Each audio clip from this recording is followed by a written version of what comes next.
వెంటనే అర్హులైన వారికి ఆసరా పెన్షన్లు వెంటనే అర్హులైన వారికి బీడీ పెన్షన్లు వెంటనే బీడీ కార్మికులకు పింఛను వెంటనే అర్హులైన బీడీ కార్మికులకు పింఛను వెంటనే అర్హులైన బీడీ కార్మికుల ఇతరులకు పింఛను వెంటనే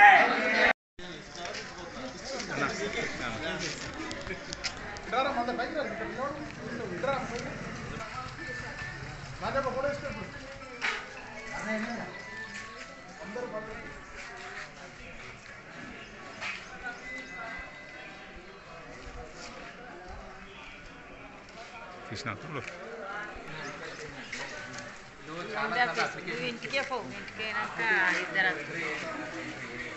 అయితే వీళ్ళు ఇచ్చిన అప్లికేషన్ మన ఇంటికి ఎప్పుడు మంజూరు వచ్చారు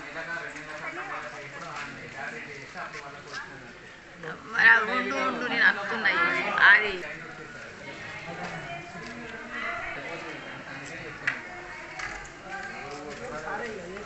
జర చేయి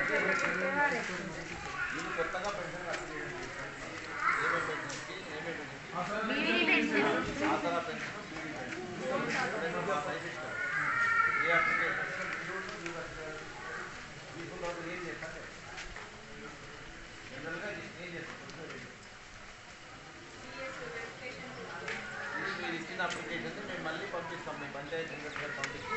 ఆ వివరాలన్నీ కరెక్ట్గా ఉన్నాయి కదా చెక్ చేసుకుంటాం అది మళ్ళీ మా దగ్గరకు వస్తాం వచ్చిన తర్వాత ఆన్లైన్లో పోర్టల్ ఓపెన్ చేసినప్పుడు మేము కొట్టి పెడతాం ఇప్పుడు ఆన్లైన్ పోర్టల్ ఎన్నో రోజులు బంద్ అయింది 2 సంవత్సరాల నుంచి మీరు ఏ అప్లికేషన్ ఇచ్చినా మేము దానిలో ఎంట్రీ చేయడానికి మాకు అవకాశం లేదు ఈ అవకాశం ఎప్పుడు వస్తుంది వాళ్ళు పోర్టల్ ఆన్ చేయగానే మా దగ్గర ఉన్న అప్లికేషన్స్ అన్నీ మేము రాసి పెట్టుకుంటాం అవన్నీ వరుస ఏది వెరిఫై చేసిన అప్లికేషన్స్ అన్నీ మేము రెడీ చేసి పెట్టుకోవడం అది రాగానే మేము ఆన్లైన్లో ఉంచేస్తాం ఈ మధ్యకాలంలో వచ్చి మేము వెరిఫికేషన్ పంపిస్తాం ఇప్పుడు మీ అన్నీ పోతుందేనా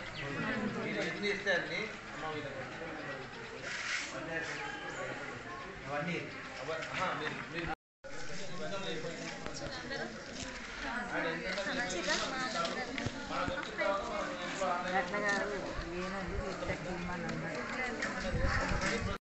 కోతుగల్ గ్రామంలో అర్హులైన వారికి బీడీ కార్మికులు కావచ్చు, అర్హులైనటువంటి వికలాంగులు కావచ్చు, అలాగే వృద్ధాప్య పింఛన్లు కావచ్చు, గత 2-3 సంవత్సరాల నుండి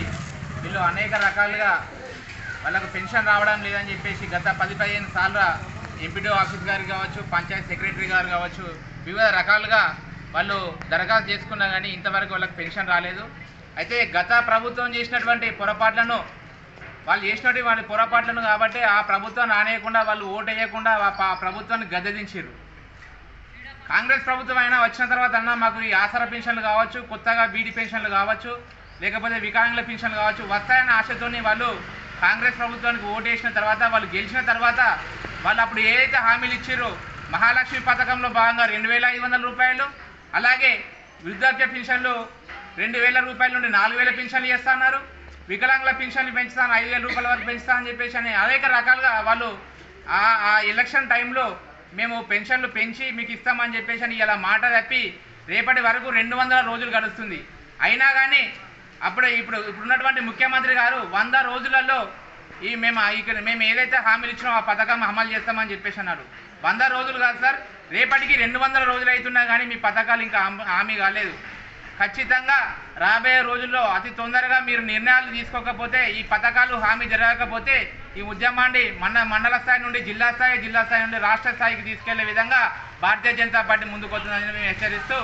ఈరోజు ముస్తాబాద్ మండల శాఖ నుండి మేము డిమాండ్ చేస్తున్నాం. ఖచ్చితంగా అతి తొందరలో మీరు పెన్షన్ పెట్టాలని చెప్పేసి అని పెన్షన్లు ఖచ్చితంగా మంజూరు చేయాలని కోరుకుంటున్నాము. కోతుగల్ గ్రామ శాఖ ఆధ్వర్యంలో కొత్త బీడీ పింఛన్లు మరియు వికలాంగుల పెన్షన్లు, వృద్ధాప్య పెన్షన్లు, కొత్త రేషన్ కార్డులు అని చెప్పి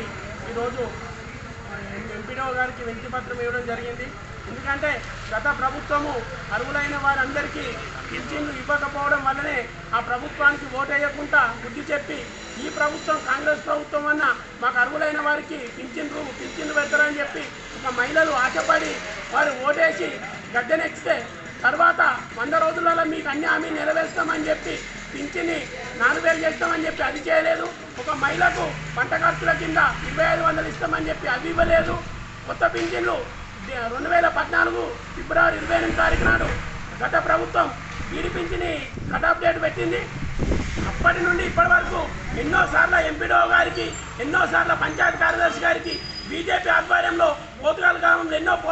పోరాటాలు చేసినప్పటికీ సుతా ప్రభుత్వాలు దిగిరాక ఈరోజు సుతా కొత్త ప్రభుత్వానికి ఇది మేము హెచ్చరికతో స్టార్ట్ చేసి అది గత ప్రభుత్వానికి ఎలా బుద్ధి చెప్పారో మీ ప్రభుత్వానికి సుతా బుద్ధి చెప్పే రోజులు దగ్గరనే ఉన్నాయని చెప్పి మీరు ఆ రోజులు అట్లా తెచ్చుకోవద్దని చెప్పి ప్రతి మహిళలకు బీడీ పింఛని మీరు వాళ్ళు కోరుకున్న విధంగా మరి ప్రతి దానికి అర్హులవుతారు కాబట్టి అర్హులనే వాళ్ళు అడుగుతారు కాబట్టి ఖచ్చితంగా అది ఇవ్వాలని చెప్పి భారతీయ జనతా పార్టీ తరఫున డిమాండ్ చేస్తూ రాబోయే రోజులలో ఒక పోతుగాల గ్రామంను స్ఫూర్తి తీసుకొని మండలంలో అన్ని గ్రామాలలో పింఛన్లు వచ్చేంత వరకు సుధా భారతీయ జనతా పార్టీ ముందుండి వారి యొక్క సమస్యలు పరిష్కరించేంత వరకు వారికి ముందుండి వారికి అండగా ఉంటుందని చెప్పి కోరుకుంటూ అండగా ఉండేవారికే తర్వాత అయినా మీరు భవిష్యత్తులో వారికి అండగా ఉండాలని చెప్పి మీకు ఒక్కసారి విజ్ఞప్తి చేస్తూ భారత్ మాతాకి